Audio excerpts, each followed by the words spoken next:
We'll take some questions back there. Yes, sir. All the way from Florida.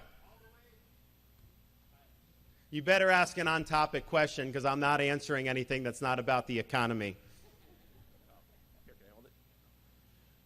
All right, great to see you in New England, Governor. I wanted to know, people like my wife and I and small business owners saw a great transfer of wealth out of our pockets into the hands of billionaires like Bezos and Gates, and also into the hands of government officials like Whitmer and Newsom. Would you support a constitutional amendment to prevent any more shutdowns from any other alleged Chinese viruses? And also, in your plan, are we going to be abolishing the IRS?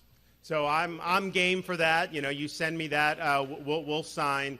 Look, I think at the end of the day, what happened was it already violated the Constitution, the Fifth Amendment, because if you take somebody's property, you got to provide just compensation. And I mentioned in the remarks, and you said it eloquently, this was a major transfer of wealth from middle-class people and small businesses to a handful, maybe 6 or 7 major corporations. You know, Apple's market cap is $3 trillion now.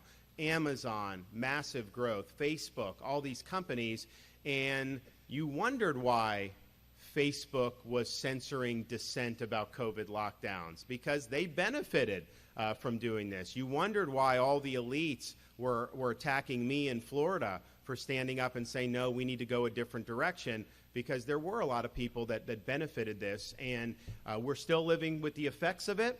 I think at the end of the day, we as Americans do have to acknowledge that America handled it wrong. Sweden, for example, handled it right. They kept things going. They made adjustments to protect people, and there's nothing wrong with that. But the basics of going to school, working, businesses, all that, you know, that continued. And that's not how people like Fauci in this country did. So what I've pledged is, when I'm president, we are going to usher in a reckoning about the people that perpetrated those policies so that this never happens to our country again.